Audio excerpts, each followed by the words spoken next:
Selamat datang di channel Pemuja Malam. Jangan lupa like, share, and subscribe ya. Terima kasih. Episode 2. Itu fuskisku dengan seenaknya kau ambil. Sasa hanya diam, tidak berniat menjawab ucapan ayahnya lagi. Dia segera menyelesaikan acara makannya dan keluar karena masih banyak setumpuk pekerjaan yang menunggunya. Tolong printkan berkas untuk meeting sore ini, Mas. Nanti tolong antar ke ruangan saya.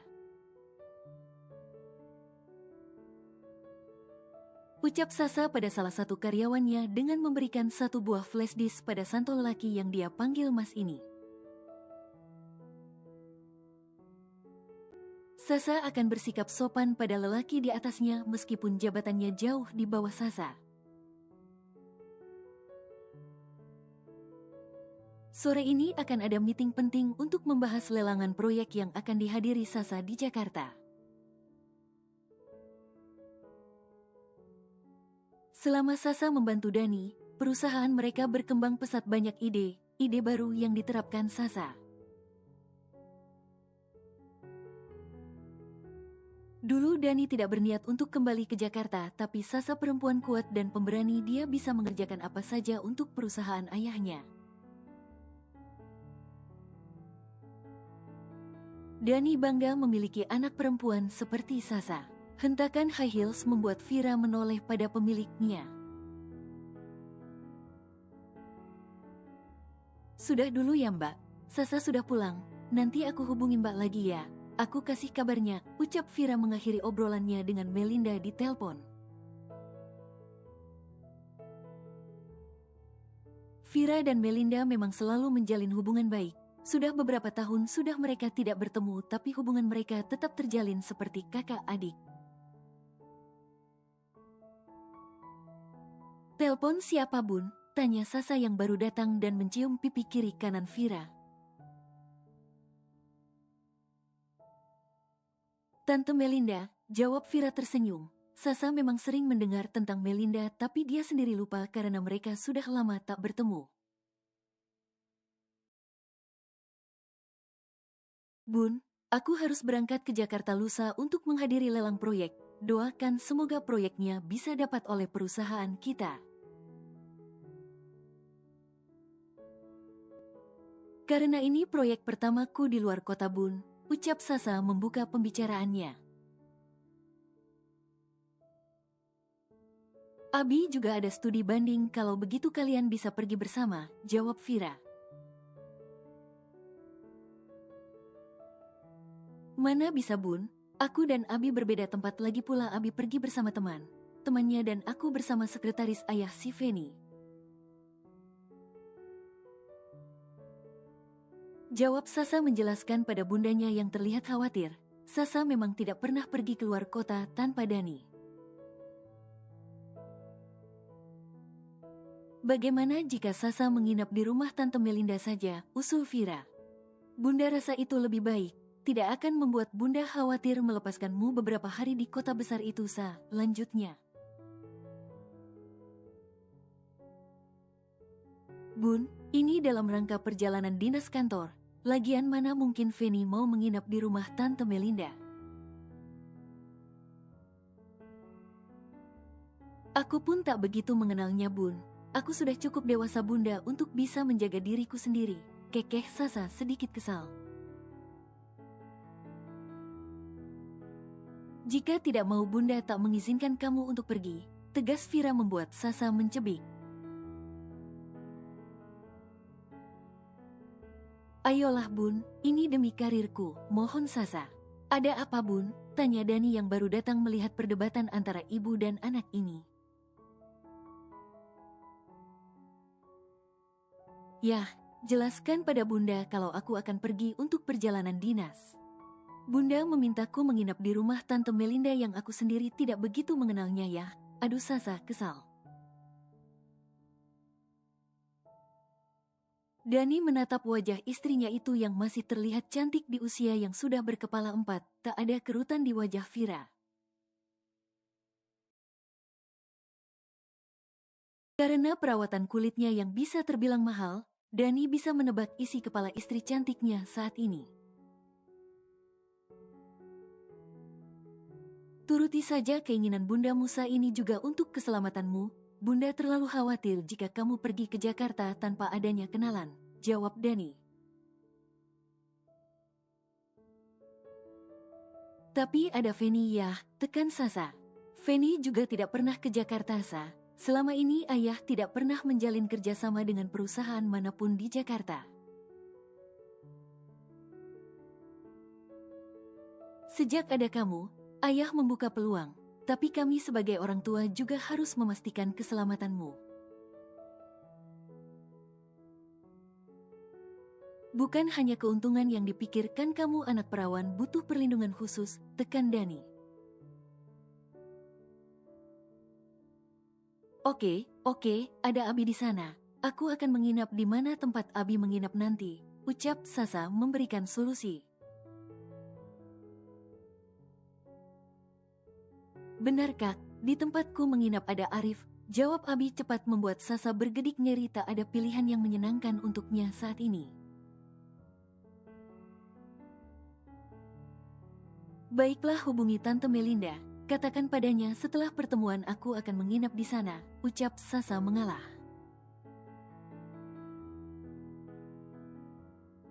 Lebih baik tidur di rumah Tante Melinda daripada harus satu hotel dengan Arif yang sudah pasti akan selalu membuatnya pusing.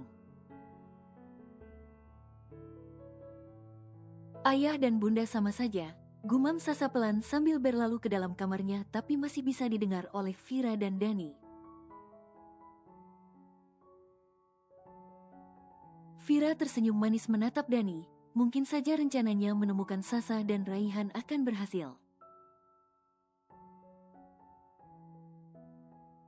Sebenarnya permintaan lelang tender tersebut atas kemauan Vira, biasanya Dani tidak pernah mau ikut.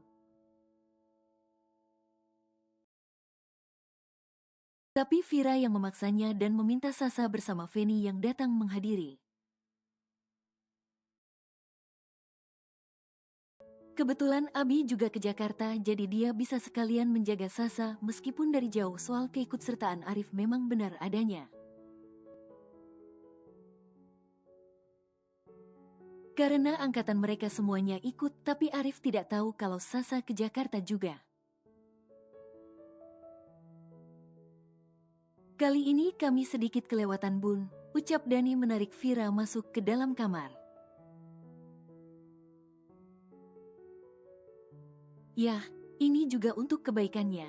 Ayah lihat dia seperti mati rasa pada lelaki. Bunda takut Sasa malah tak menyukai lelaki lagi ya. Secara kita menikah dulu Bunda umur 20 tahun sedangkan Sasa 23 tahun, tapi tak sekalipun menggandeng lelaki setelah berpisah dari Alex, jelas Vira.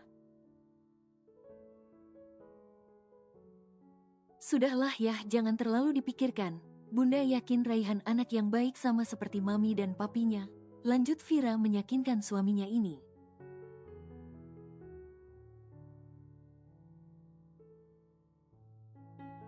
Sial, geram Raihan saat mengetahui bukan perusahaannya yang mendapatkan tender kali ini. Gue yakin tuh perusahaan pakai dukun, ucap Raihan pada Rendra. Mereka bukan domisili Jakarta bisa menang, fix pakai orang dalam itu, umpatnya lagi tidak suka. Karena selama ini selalu dia yang selalu berhasil memenangkan lelangan tender, apalagi DA Group ini perusahaan baru menurut Raihan. Maaf, saya bukan pakai dukun, apalagi orang dalam ini murni hasil jeripayah kami para pekerja, bukan mengandalkan kelicikan tapi otak. Ucap Sasa yang tidak suka mendengar tuduhan Raihan yang menurutnya sangat tidak masuk akal. Untuk lelangan ini Sasa memang berusaha memberikan yang terbaik. Apalagi ini pertama kali untuknya datang ke Jakarta berjuang demi perusahaan dan karirnya. Ceka, Anda pemilik perusahaan DA Group, perusahaan yang menurut saya tidak terkenal sama sekali. Perusahaan baru merintis dan tiba bisa menang. Apa itu masuk akal? Ejek Raihan sambil menunjuk otaknya. Saya rasa Anda cukup dewasa untuk menyikapi kekalahan, tapi nyatanya salah tubuh besar dan usia tua tidak menjamin sifat kekanak-kanak Anda keluar. Mungkin untuk kalangan Jakarta perusahaan saya tidak terkenal, tapi untuk daerah saya perusahaan saya nomor 1, ucap Sasa tegas. Jangan sok tahu tentang hidupku, kau belum mengenal siapa aku, ucap Raihan sombong. Sepertinya saya tidak perlu berkenalan dengan Anda, dan tidak ada keuntungan yang saya dapatkan berkenalan dengan orang sombong seperti Anda. Hanya buang waktu saya. Ayo Fen, kita pergi meladeni orang yang sedang kalah berperang membuat kepala kita bertambah pusing. Permisi. Ucap Sasa sedikit menghentak heels hitam yang dia kenakan. Pakaian rapi dan elegan Sasa membuat Rendra sedikit ternganga. Sasa perempuan cerdas dan rapi, meskipun tidak mengenal Sasa. Tapi dari melihat caranya berbicara dan memenangkan tender sudah dapat diyakini kalau dia perempuan smart. Bukan hanya mengandalkan kecantikan tapi mengandalkan kepiawaian. Kenapa lo cuma bengong doang? Gerak dong bantuin gue tadi, kesal Raihan. Lo yang salah bro, lo sadar nggak dalam pengurusan berkas lo sibuk tuh sama perempuan. Perempuan lo, si Bunga, sama si Caca.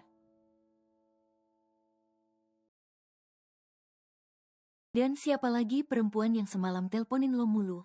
Tanya Rendra. Vania. Iya si Vania lo itu, jawab Rendra membenarkan ucapan Raihan. Lo terlalu fokus pada mereka bukan proyek bro, jadi jangan salahkan perempuan tadi jika dia yang menang mungkin dia serius bekerja. Semua ada pertimbangannya.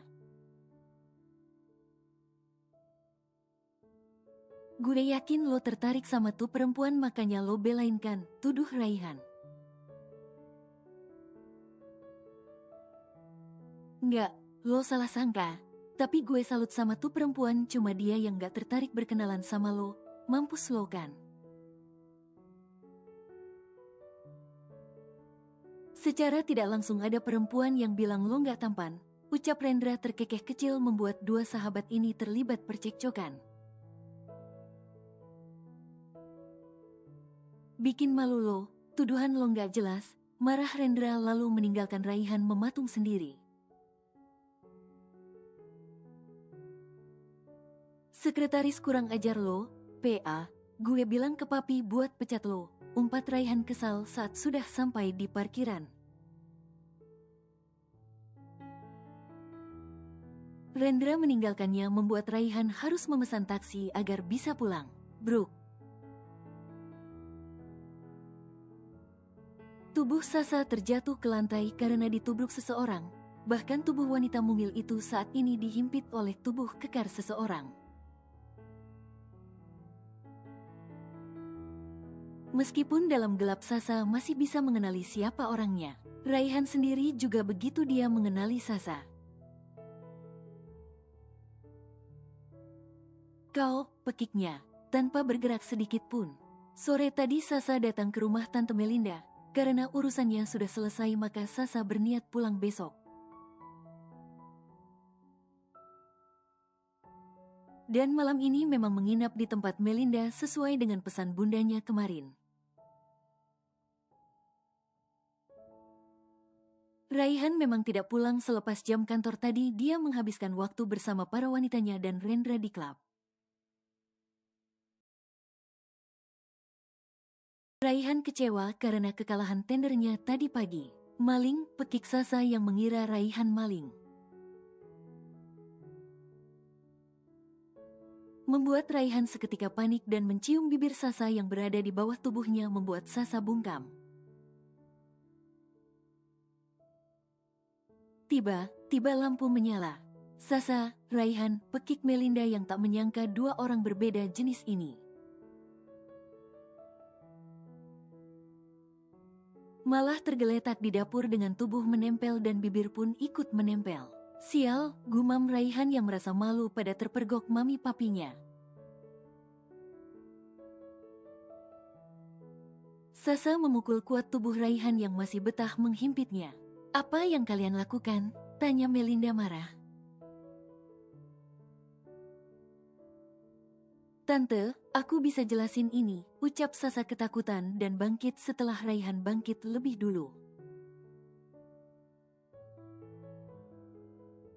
Kalian harus menikah, tekan Bian tanpa aba.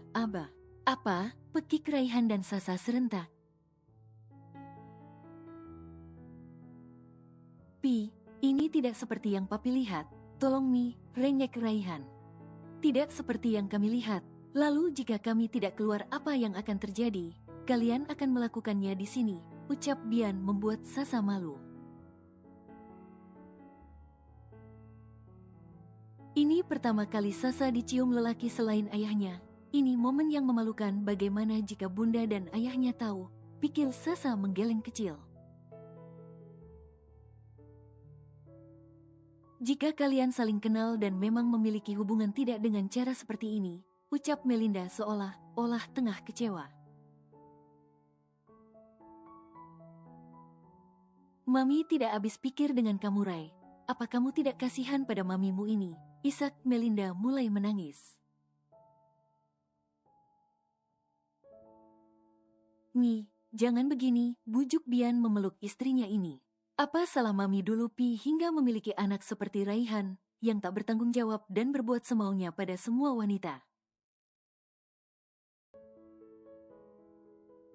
Isaknya membuat Raihan membelalakan matanya. Jika kalian tidak mau menikah, bunuh saja Mami Rai, bunuh.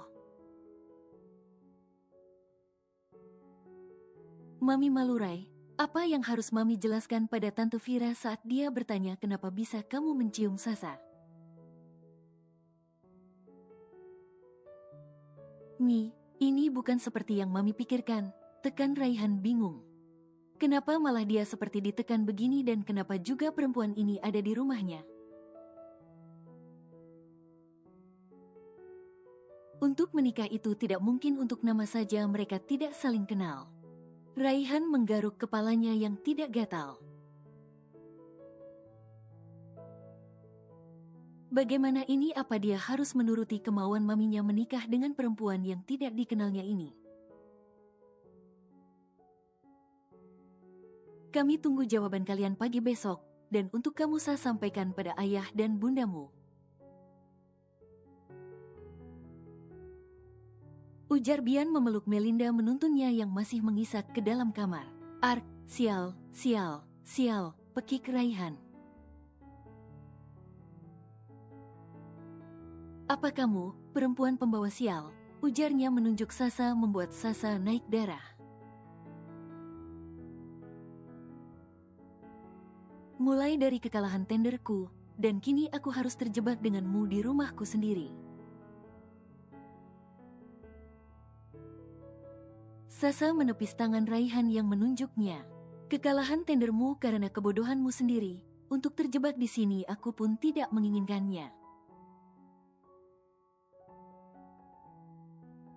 Kalau bukan karena bundaku yang berteman baik dengan mamimu, untuk pernikahan aku pun tak ingin menikah dengan lelaki sepertimu yang hanya bisa menghabiskan waktu tak penting bersama wanitamu.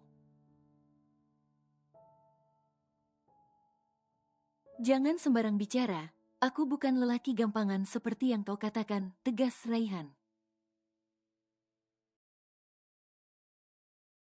Jika bukan gampang kau tidak akan menciumku sembarang.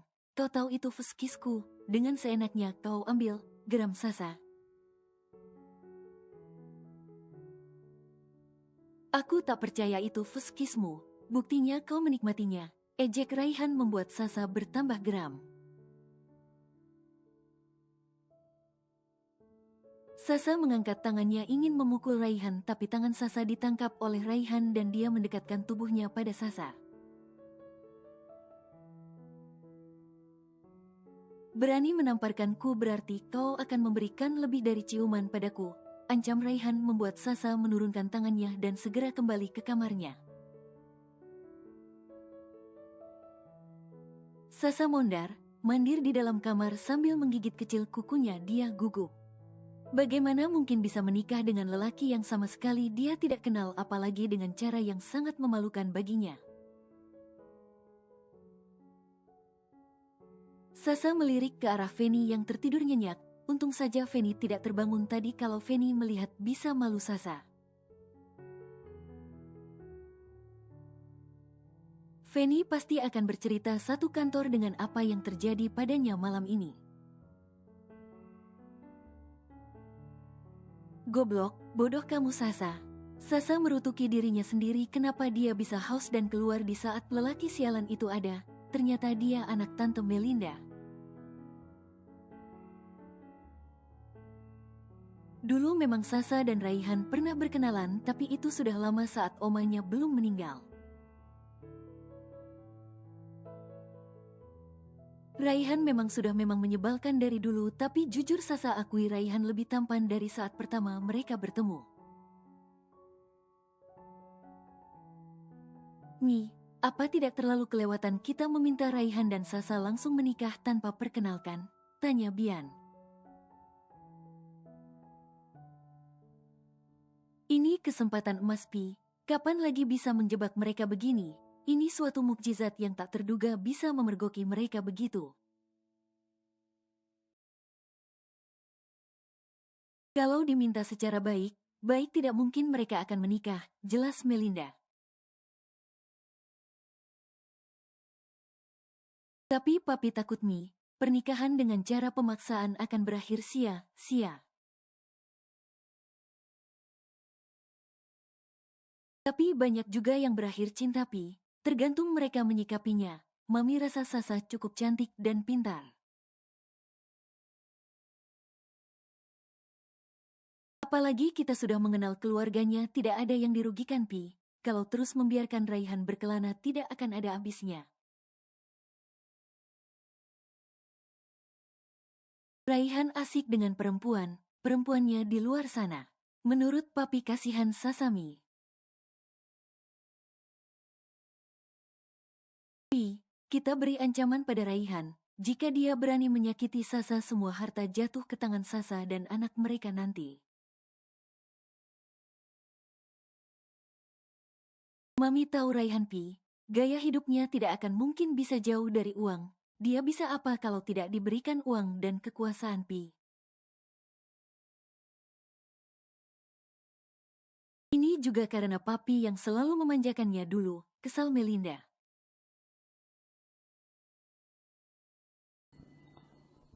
Bersambung.